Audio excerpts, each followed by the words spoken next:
नमस्कार। हम लोग देख रहे हैं हिंदी प्रतियोगिता टेस्ट सीरीज। हिंदी प्रतियोगिता टेस्ट सीरीज में आज हम लोग देखेंगे आधुनिक काल प्रश्नोत्तरी संख्या भाग 5। अगर आप लोग चैनल पे नए हैं, चैनल को सब्सक्राइब और लाइक कर लें। चलते हैं क्वेश्चन नंबर 1 की तरफ। आज हम लोग छायावाद भाग 3 देखेंगे। छायावाद भाग 3। चलते हैं क्वेश्चन नंबर 1 की तरफ। क्वेश्चन नंबर 1 क्या कह रहा है? क्वेश्चन नंबर 1 कह रहा है, गणितीय और दार्शनिक किसका अनुवादित ग्रंथ है? हर्मिट का है, या सेफर्ड एवं फ्लेस्पर का है, डेजर्ट विली बेवीज का है, या ट्रेवलर का है? तो इसका हमारा आंसर जो हो जाएगा बी हो जाएगा, सही आंसर हो जाएगा। चलते हैं क्वेश्चन नंबर 2 की तरफ। क्वेश्चन नंबर 2 क्या कह रहा है? क्वेश्चन नंबर 2 हमारा कह रहा है, पुनर्जागरण दो जातीय संस्कृतियों की टकराहट से उत्पन्न रचनात्मक ऊर्जा है। यह कथन है डॉक्टर बच्चन सिंह का, डॉक्टर सुनीति कुमार वर्मा का, या डॉक्टर रामस्वरूप चतुर्वेदी का, श्रीधर पाठक का? तो ये कथन हमारा सी आंसर सही हो जाएगा, डॉक्टर राम कुमार चतुर्वेदी जी का है। चलते हैं क्वेश्चन नंबर 3 की तरफ। क्वेश्चन नंबर 3 हमारा क्या कह रहा है? क्वेश्चन नंबर 3 क्या कह रहा है, निज भाषा उन्नत है, सब उन्नत के मूल। यह कथन किसका है? भारतेंद्र हरिश्चंद्र का है, स्वामी विवेकानंद का है, महावीर प्रसाद द्विवेदी का है, या रविन्द्रनाथ ठाकुर का है? तो इसका आंसर हमारा हो जाएगा ए सही हो जाएगा, भारतेंद्र हरिश्चंद्र जी का है। चलते हैं अगले क्वेश्चन की तरफ। अगला क्वेश्चन क्या कह रहा है? क्वेश्चन नंबर 4, भारतेंद्र जी किस नाटक में अभिनय किया था? जिसमें पूछ रहा है भारतेंद्र जी ने किस नाटक में अभिनय किया था? प्रेम जोगनी में, चंद्रावली में, वैदिक हिंसा न भवत में, जानकी मंगल में? तो इसका हमारा आंसर हो जाएगा डी सही हो जाएगा, जानकी मंगल में। चलते हैं क्वेश्चन नंबर 5 की तरफ। क्वेश्चन नंबर 5 क्या कह रहा है? क्वेश्चन नंबर 5 कह रहा है, माधवी और रूप रतन हुस्ना नागरी किस युग की कवित्रियां हैं? भारतेंद्र युग की, द्विवेदी युग की, छायावाद की, या पूर्व भारतेंद्र युग की? तो क्वेश्चन नंबर हमारा 5 का जो आंसर हो जाएगा ये हो जाएगा भारतेंद्र युग की। चलते हैं क्वेश्चन नंबर 6 की तरफ। क्वेश्चन नंबर 6 क्या कह रहा है? क्वेश्चन नंबर 6 हमारा कह रहा है, काव्य मंजूषा किसकी रचना है? श्रीधर पाठक की है, भारतेंद्र की है, गोपाल चंद की है, या महावीर प्रसाद द्विवेदी की है? तो क्वेश्चन नंबर 6 का हमारा जो आंसर हो जाएगा डी सही हो जाएगा, महावीर प्रसाद द्विवेदी जी की है। चलते हैं क्वेश्चन नंबर 7 की तरफ। क्वेश्चन नंबर 7 क्या कह रहा है? उमर खयाम की रुबैया की कृति है। उमर खयाम की रुबैया की कृति है श्रीधर पाठक की, महावीर प्रसाद द्विवेदी की, हरिवंश राय बच्चन की, जयशंकर प्रसाद की? तो क्वेश्चन नंबर 7 का हमारा आंसर हो जाएगा सही, हरिवंश राय बच्चन की। चलते हैं क्वेश्चन नंबर 8 की तरफ। क्वेश्चन नंबर 8 क्या कह रहा है? क्वेश्चन नंबर 8 हमारा कह रहा है, द्विवेदी युग में रचित जयशंकर प्रसाद की आतुकांत रचना है। इसमें पूछ रहा है आतुकांत रचना है, कामायनी है, प्रेम पथिक है, झरना है, लहर है? तो इसका आंसर हमारा हो जाएगा क्वेश्चन नंबर 8 का बी हो जाएगा, प्रेम पथिक। देखते हैं क्वेश्चन नंबर 9 क्या कह रहा है? क्वेश्चन नंबर 9 कह रहा है, तुम अर्ध तुम तुम अर्धनग्न क्यों रहो अशेष में, अशेष समय में, आओ हम गाते बुने गान की लय में? पंक्ति किसकी है? वे किस संग्रह से है? प्रेम घन की है, प्रेम घन सर्वस्व से है, या पंत जी की लोकायतन से है, ठाकुर प्रसाद सिंह की है महामानव से, मैथिली शरण गुप्त की साकेत से है? तो इसका आंसर हमारा हो जाएगा डी, मैथिली शरण गुप्त की साकेत से है। चलते हैं क्वेश्चन नंबर 10 की तरफ। क्वेश्चन नंबर 10 क्या कह रहा है? बिखरे मोती किसका प्रथम कहानी संग्रह है? सुभद्रा कुमारी चौहान का, श्रीधर पाठक का, जयशंकर प्रसाद का, या महादेवी वर्मा का? तो क्वेश्चन नंबर 10 का हमारा जो आंसर हो जाएगा ए सही हो जाएगा, सुभद्रा कुमारी चौहान जी का। चलते हैं क्वेश्चन नंबर 11 की तरफ। क्वेश्चन नंबर 11 क्या कह रहा है? अगर आप लोगों को सेशन अच्छा लग रहा है तो चैनल को सब्सक्राइब कर लें और शेयर कर दें। चलते हैं क्वेश्चन नंबर 11 की तरफ। क्वेश्चन नंबर 11 क्या कह रहा है? छायावाद लघुत्रयी में कौन शामिल नहीं है? इसमें पूछा छायावाद की लघुत्रयी में कौन शामिल नहीं है? महादेवी वर्मा, राम कुमार वर्मा, भगवती चरण वर्मा, माखनलाल चतुर्वेदी? तो इसमें शामिल जो है लघुत्रयी में तीनों वर्मा शामिल हैं। माखनलाल चतुर्वेदी जी जो नहीं, ये शामिल नहीं है। तो इसका आंसर जो सही हो जाएगा माखनलाल चतुर्वेदी। चलते हैं क्वेश्चन नंबर 12 की तरफ। क्वेश्चन नंबर 12 क्या कह रहा है? क्वेश्चन नंबर 12 कह रहा है, तितली किसकी रचना है? जयशंकर प्रसाद की, आचार्य रामचंद्र शुक्ल की, श्याम सुंदर दास की, महावीर प्रसाद द्विवेदी की? तितली रचना पूछ रहा है तो ये जयशंकर प्रसाद जी की है। ये आंसर सही हो जाएगा। क्वेश्चन नंबर 13 क्या कह रहा है? सर्वभूत को सर्वभूत को आत्मभूत करके अनुभव करना ही काव्य का चरम लक्ष्य है। यह कथन किसका है? ये कह रहा है, सर्वभूत को आत्मभूत करके अनुभव करना ही काव्य का चरम लक्ष्य है। यह कथन किसका है? श्याम सुंदर दास का है, आचार्य रामचंद्र शुक्ल का है, डॉक्टर नागेंद्र का है या बच्चन सिंह का है। तो इसका हमारा जो क्वेश्चन नंबर 13 का आंसर हो जाएगा बी, आचार्य रामचंद्र शुक्ल का है। चलते हैं अगले क्वेश्चन नंबर 14 की तरफ। क्वेश्चन नंबर 14 क्या कह रहा है, आधुनिक काल के श्रेष्ठ वीर रस के कवि हैं मोहनलाल मेहता वियोगी, रामधारी सिंह दिनकर, नरेंद्र शर्मा, भगवती चरण वर्मा। तो इसका हमारा आंसर जो हो जाएगा क्वेश्चन नंबर 14 का आंसर हो जाएगा बी, रामधारी सिंह दिनकर। चलते हैं क्वेश्चन नंबर 15 की तरफ। क्वेश्चन नंबर 15 क्या कह रहा है, चित्रलेखा किसकी रचना है, महादेवी वर्मा की है, भगवती चरण वर्मा की है या राम कुमार वर्मा की है, जयशंकर प्रसाद वर्मा की है। तो चित्रलेखा जो हो इसका आंसर 15 का हो जाएगा सी, राम कुमार वर्मा की है। चलते हैं अगले क्वेश्चन नंबर 16 की तरफ। क्वेश्चन नंबर 16 क्या कह रहा है, महादेवी महादेवी वर्मा की बौद्ध दर्शन से प्रभावित रचना है नीरजा, तिहार, रश्मि, सांदगीत। तो इसका आंसर जो हो जाएगा सी, रश्मि।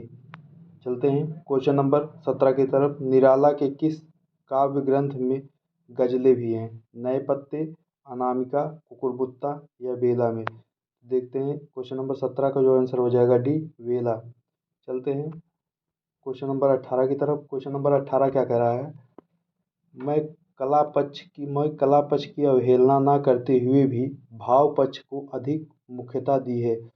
मैंने कला पक्ष की अवहेलना न करते हुए भी भाव पक्ष को अधिक मुख्यता दी है।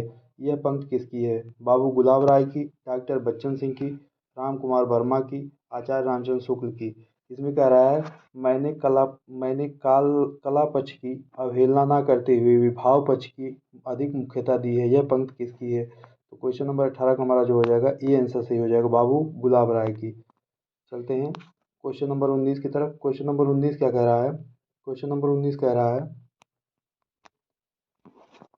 साहित्य मानव जीवन से सीधा उत्पन्न होकर सीधे मानव जीवन को प्रभावित करता है। साहित्य में उन सारी बातों का जीवांत विवरण होता है जो मनुष्य ने देखा है, अनुभव किया है, सोचा है और समझा है। यह पंक्ति किसकी है, महावीर प्रसाद द्विवेदी का, आचार्य हजारी प्रसाद द्विवेदी, डॉक्टर राम कुमार वर्मा या डॉक्टर नागेंद्र की। तो ये क्वेश्चन नंबर 19 का हमारा जो आंसर हो जाएगा ये बी हो जाएगा, आचार्य हजारी प्रसाद द्विवेदी जी की। चलते हैं क्वेश्चन नंबर 20 की तरफ। क्वेश्चन नंबर 20 क्या कह रहा है, क्वेश्चन नंबर 20 कह रहा है, मैं कविता को जीवन तक पहुंचाने की सबसे सीधी और सबसे छोटी राह मानता हूँ। यह मस्तिष्क नहीं हृदय की राह है। यह कथन किसका है, निराला का है, प्रसाद जी का है या रामधारी सिंह दिनकर का है, महादेवी वर्मा का है। तो इसका हमारा आंसर हो जाएगा क्वेश्चन नंबर 20 का आंसर हो जाएगा सी, रामधारी सिंह दिनकर का है। चलते हैं क्वेश्चन नंबर 21 की तरफ। क्वेश्चन नंबर 21 क्या कह रहा है, कामायनी किस प्रकार का ग्रंथ है, खंड काव्य है, मुक्तक काव्य है, महाकाव्य है या चंपू काव्य है। तो इसका आंसर हो जाएगा क्वेश्चन नंबर 21 का सी हो जाएगा, महाकाव्य है। चलते हैं क्वेश्चन नंबर 22 की तरफ। क्वेश्चन नंबर 22 क्या कह रहा है, क्वेश्चन नंबर 22 हमारा कह रहा है,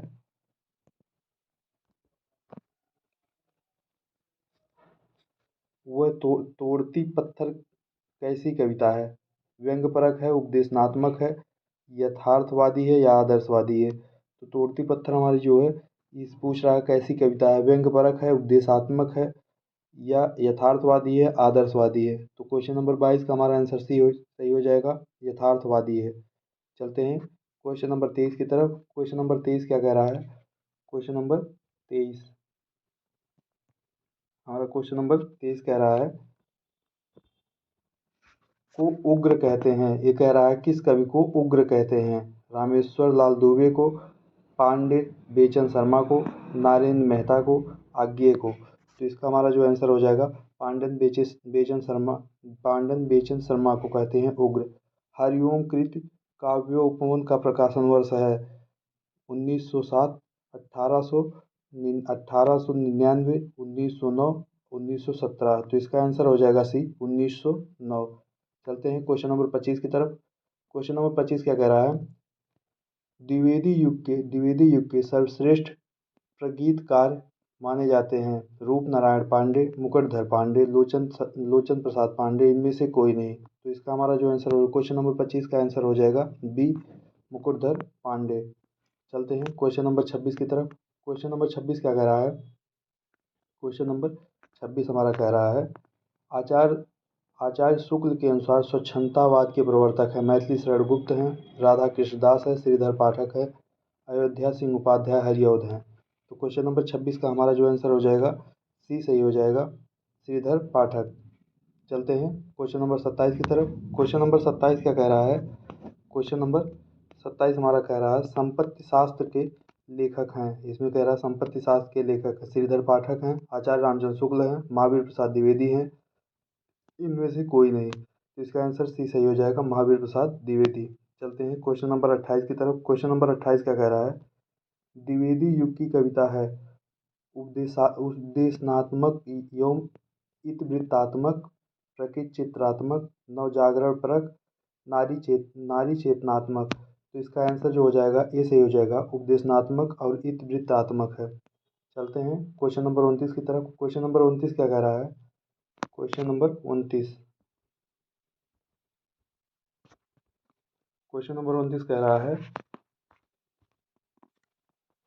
मुझे तोड़ लेना वनमाली, उस पथ पर तुम देना फेंक, मृत भूमि पर शीश चढ़ाए, जिस पथ जावे वीर अनेक। कह रहा है मुझे तोड़ लेना वनमाली, उस पथ पर तुम देना फेंक, मृत भूमि पर शीश चढ़ाए, जिस पथ पर जावे वीर अनेक।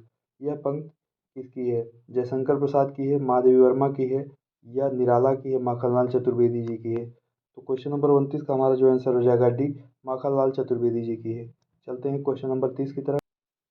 चलते हैं क्वेश्चन नंबर 30 की तरफ। क्वेश्चन नंबर 30 हमारा क्या कह रहा है, क्वेश्चन नंबर 30 कह रहा है, सच मुख पर घूंघट डाले, आंचल में दीप छिपाए, जीवन की गोधुल में कौतूहल से तुम आए।